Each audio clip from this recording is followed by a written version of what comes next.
Hello, story lovers. Welcome back to my channel, Madly in Love, part 45.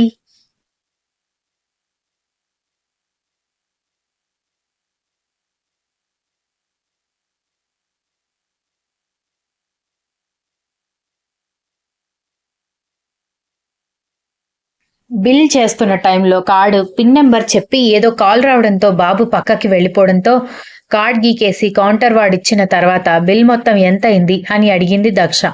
మొత్తం 40,000 వరకు అయింది madam అని చెప్పగానే ఏంటి అని షాక్ అవుతూ ఏమొద్దు ఈ డ్రెస్సెస్ అన్ని తీసుకోండి అని అనగానే మేడం సార్ ప్యాక్ చేయమని చెప్పారు, మళ్ళీ మీరేంటి డ్రెస్సెస్ తిరిగిస్తున్నారు అని అతను అడిగాడు.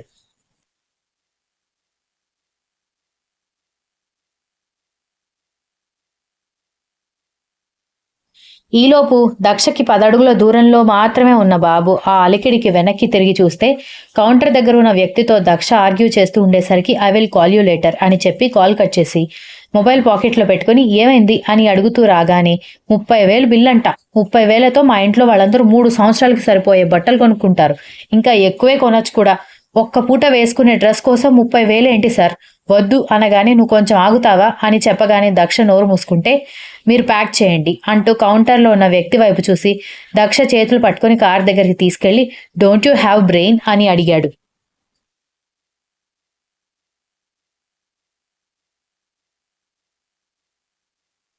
ఇప్పుడు అంత బ్రెయిన్ లేని పని నేనేం చేశాను సార్, 30,000 బిల్ అని అంటుంటే ఇంకేం మాట్లాడకు అన్నాడు.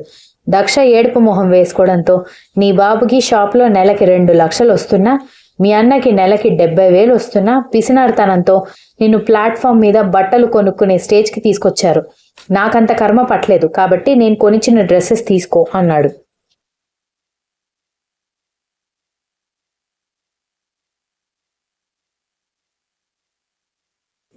అయితే 30,000 కాకపోతే 60,000 కాకపోతే 1,00,000 పెట్టుకొని మీరు కొనుక్కోండి సార్, నాకంత కాస్ట్లీ బట్టలు వద్దు.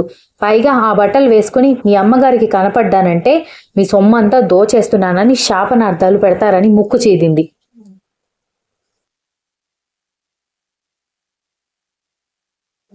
నువ్వు ఇంకో మాట మాట్లాడావనుకో బాగోదు, గెట్ ఇన్ ద కార్ అని చెప్పడంతో ఎప్పుడు ముక్కు మీదే కోపం ఉంటుంది అని లోపల కూర్చోవడంతో సార్ అన్న పిలుపుకి వెనక్కి తిరిగేసరికి సార్ మీ షాపింగ్ బ్యాగ్స్ అంటూ షాపింగ్ మాల్ కుర్రాడు తీసుకొచ్చి ఇవ్వడంతో వాటిని వెనుక సీట్లో పడేసి డ్రైవింగ్ సీట్లో కూర్చున్నాడు.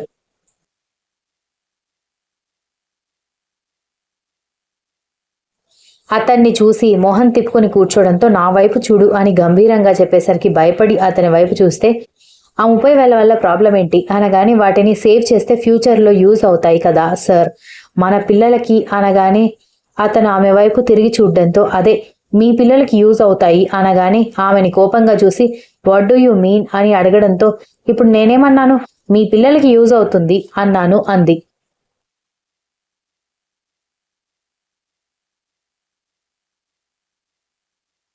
యూ డోంట్ వర్రీ, మన పిల్లలకి కావాల్సినంత ప్రాపర్టీ నా దగ్గర ఉంది, వాళ్ళకి మాత్రమే కాదు వాళ్ళకి పుట్టిన పిల్లలకు కూడా సరిపోయేంత. సో నువ్వు దిగులు పడి ఉన్న లెమన్ సైజ్ బ్రెయిన్ ని అరగదీసి బియ్యపు గింజ సైజ్ కి తీసుకురాకు, గాట్ ఇట్ అన్నాడు కోపంగా. తల గిరగిరా తిప్పడంతో ఊడిపోతుంది అనగాని అయోమయంగా చూస్తుంటే తల అని చెప్పి కార్ స్టార్ట్ చేయడంతో అదో రకంగా చూస్తూనే సైలెంట్ గా బయటకు చూస్తూ కూర్చుంది.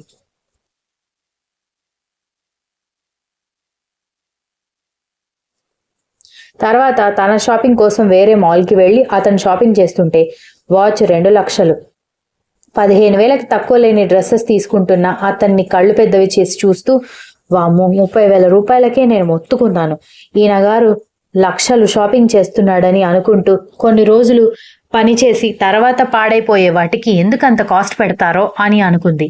ఆ కాస్ట్ చూసి కళ్ళు నోరు పెద్దగా చేసి మరీ చూస్తున్న ఆమెను చూసి ఏంటి అని కళ్ళు ఎగరేయడంతో ఏం లేదని నవ్వింది.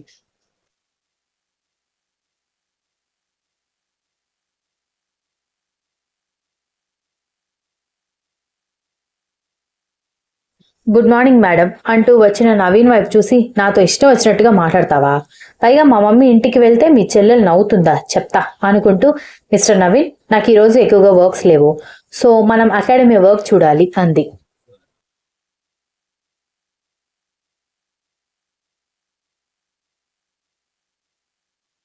ఏం చేయాలో చెప్పండి మేడం అని ఎలాంటి ఫీలింగ్స్ చూపించకుండా నవీన్ చెప్పడంతో ఇప్పుడు స్టూడెంట్స్ మోటివేట్ అవ్వాలి, పీస్ఫుల్గా వాళ్ళ ట్రైనింగ్ పీరియడ్ ఎంజాయ్ చేయాలి అంటే మంచి ఎన్విరాన్మెంట్ అవసరం కదా అనగానే అఫ్ కోర్స్ అన్నాడు.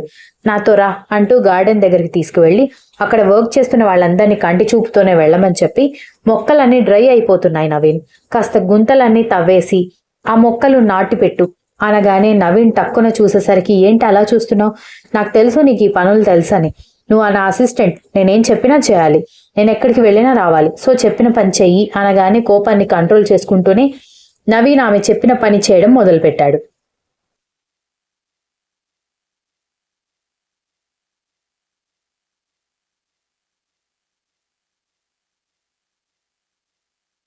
అకాడమీలోకి వెళ్తూ అకాడమీ వెనుక గార్డెన్లో వర్క్ చేస్తున్న నవీన్ వైపు చూసి దగ్గరికి వెళ్ళి, అదేంటి సార్ మీరు గార్డెన్ వర్క్ చేస్తున్నారు, మీరు మేడంకి అసిస్టెంట్ కదా అని అడుగుతూ వచ్చింది రిసెప్షనిస్ట్. నవీన్ అక్కడే చైర్లో కూర్చుని జ్యూస్ తాగుతున్న సంగవి వైపు చూసేసరికి సంగవి వైపు ఆశ్చర్యంగా చూసి, మేడం మీ అసిస్టెంట్తో గార్డెనింగ్ వర్క్స్ చేయిస్తున్నారేంటని అడగడంతో, నువ్వెందుకు ఫీల్ అవుతున్నావు, నా అసిస్టెంట్ కాబట్టి నేను చెప్పిన పని చేస్తున్నాడు అని అంది సంగవి.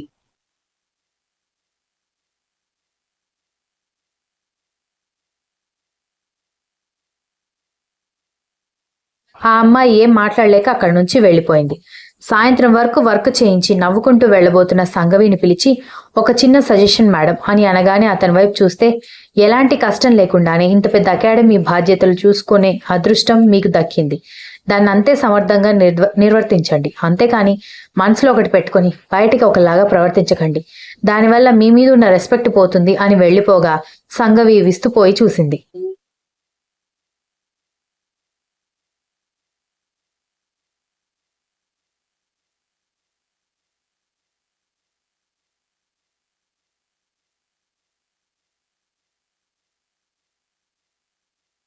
తాను రాను రాను అంటున్నా వాళ్ళ ఇంటికి తీసుకువెళ్తున్న కర్ణ వైపు విసుగ్గా చూస్తూ, మా అక్క విరాట్ బావగారు కూడా వస్తారా అనగానే, బావగారా అని కళ్ళు ఎగరేసి చూసి, వాళ్ళెందుకు వస్తారు అనగానే, మీ ఫ్రెండ్ కదా అంది. Of course he's my best friend, then what's in that అన్నాడు.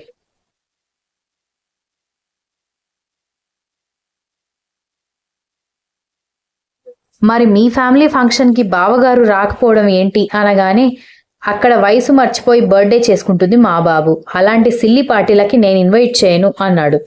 మీ అమ్మగారు వచ్చినప్పటి నుంచి చూస్తున్నాను, అందులో సిల్లి ఏముంది, బర్త్డేకి ఇన్వైట్ చేసినప్పుడు కూడా పాల డబ్బా కేక్ తీసుకొస్తానని వెటకారంగా అన్నారు, బర్త్డే చేసుకోవడం తప్పేమీ కాదు కదా అని అంది దక్ష.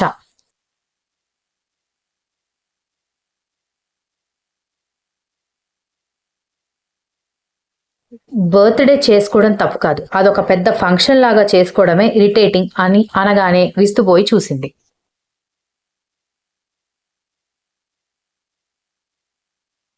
అప్పటికే వీక్షని అతను ప్రేమగా తన ట్రీట్మెంట్ తో చూసుకోబట్టి వారం 10 రోజులు అవుతుంది. ఆమె ఎక్కడుందో ఎవరికీ తెలియదు. కర్ణ తనని ఖచ్చితంగా వెతికించడని ఆమెకు తెలుసు. ఇక వెతికితే శాంభవి రాజశేఖర్ వెతికిస్తూ ఉండొచ్చు. అంతలో బేబీ అన్న పిలుపుతో పాటు కాఫీ ఇంకా మంచి స్నాక్స్ స్మెల్ కూడా రావడంతో కింద గార్డెన్లో నిలబడిన వీక్ష వెనక్కి తిరిగి చూస్తే ఒక ప్లేట్లో స్నాక్స్, మరొక చేతిలో కాఫీ కప్పు పట్టుకుని నవ్వుతూ వస్తున్న అతను కనిపించాడు.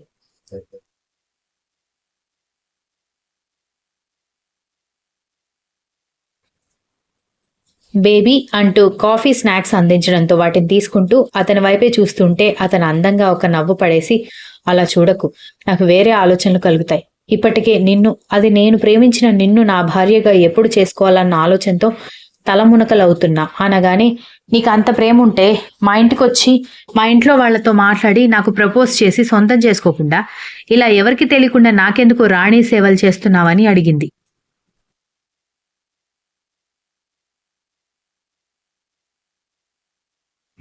ఆమె బుగ్గలు గిల్లేస్తూ, అడిగిన క్వశ్చన్ ఎన్నిసార్లు అడుగుతావు బేబ్స్, ఇన్ని రోజుల్లో నేను నిన్ను ఎలా చూసుకుంటున్నానో నీకు అర్థం అయితేనే కదా నువ్వు నా ప్రపోజల్ యాక్సెప్ట్ చేస్తావు, మీ ఇంట్లో వాళ్ళని ఒప్పించగలుగుతావు, లేదనుకో డైరెక్ట్గా వచ్చి కలిస్తే నువ్వు నా ఫేస్ అయినా చూస్తావా ఏంటి అన్నాడు కళ్ళు ఎగరేస్తూ.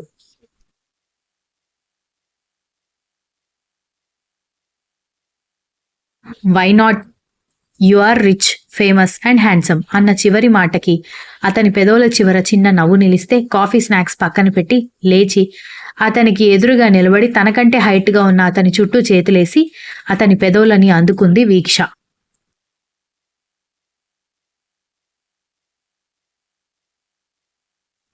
మీ చెల్లెలు తన అత్తగారింటికి వెళ్ళింది తెలుసా అని దీక్షిత కోపంగా ఉన్న పట్టించుకోకుండా ఆమెకి పకోడీ అందిస్తూ తాను కాఫీ తాగుతూ చెప్పాడు విరాట్. మీరు కర్ణగారు అనుకున్నంత మాత్రాన మా పెళ్లిళ్ళు మీతో జరుగుతాయన్న గ్యారెంటీ కూడా లేదు, కాబట్టి అత్తిల్లు మొగుడు అన్న మాటలు మాట్లాడకండి అని అంది.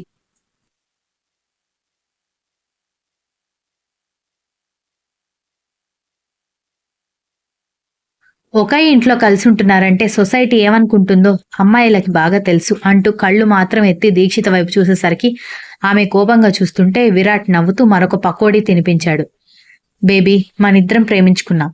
నువ్వెవరి గురించో ఆలోచిస్తూ నా ప్రేమని కాదని చెప్తుంటే నాకెంత బాధగా ఉంటుందో తెలుసా అనగానే చెప్పేది వినిపించుకో విరాట్. కొన్ని వర్కౌట్ అవ్వవు. గాడిద పని చేయాలి, గుర్రం పని చేయాలి. అలాగే ఎవరి స్థాయికి తగ్గట్టు వాళ్ళు పెళ్లిళ్ళు చేసుకోవాలి.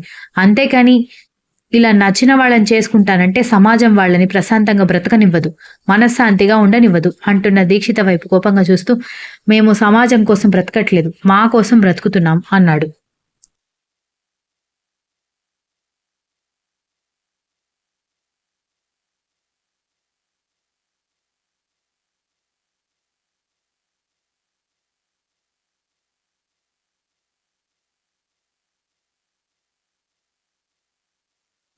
కర్ణ కార్ హార్న్ కొట్టగానే సెక్యూరిటీ అలర్ట్ అయ్యి గుడ్ ఈవినింగ్ సార్ అని చాలా సంవత్సరాలకి ఆ ఇంటికి వచ్చిన చిన్న బాబు వైపు చూస్తూ ఒకరి మొహం ఒకరు చూసుకుని గేట్ ఓపెన్ చేయగానే లోపలికి వెళ్లి పార్కింగ్లో కార్ పార్క్ చేశాడు.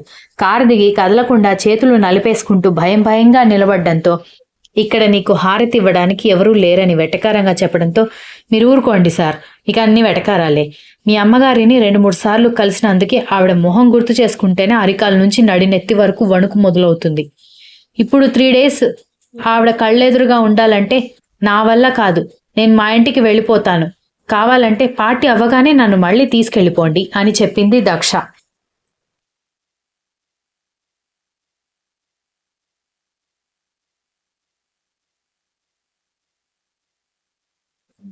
ఆవు పులి కథ నేను కూడా విన్నానని కర్ణ సీరియస్గా చెప్పడంతో దక్ష తడబడుతూ అలా ఏం కాదు, నేను నిజంగానే అని అంటున్నా.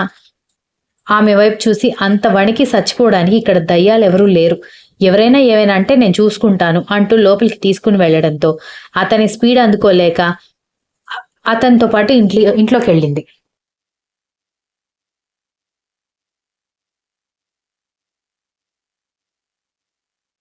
గుమ్మం దగ్గరికి వెళ్లి కళ్ళు తెరిచి చూసేసరికి హాల్లో ఎవరూ కనిపించలేదు. పనివాళ్లు మాత్రం రాత్రి డిన్నర్ కోసం ఏర్పాట్లు చేస్తున్నారన్న దానికి గుర్తుగా వంటగది విండోలో నుంచి బయటకి వాళ్ళు కదులుతున్న ఆకారాలతో పాటు గిన్నెల సౌండ్స్ కూడా వినిపిస్తూ ఉన్నాయి. Mohan Rama evening BP tablets వేసుకునే అలవాటు ఉండడంతో అతనికి టాబ్లెట్స్ ఇచ్చి హాల్లోకి వచ్చిన పని మనిషి వెంటనే చేతిలో ఉన్న వాటర్ గ్లాసు టీపాయ్ మీద పెట్టి నమస్తే చిన్నబాబు గారు, చాలా రోజులకు వచ్చారు, రండి అంటూ లోపలికి ఆహ్వానించడంతో ఆమెని తీసుకుని లోపలికి వెళ్ళగా గబగబా 2 గ్లాసులు జ్యూస్ పట్టుకుని వచ్చి ఇద్దరికి ఇచ్చింది పని మనిషి.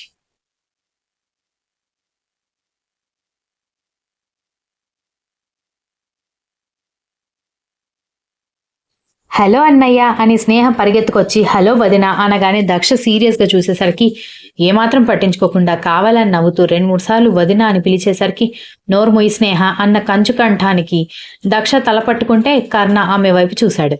Continuous. If you like the story please like, share, comment and don't forget to subscribe.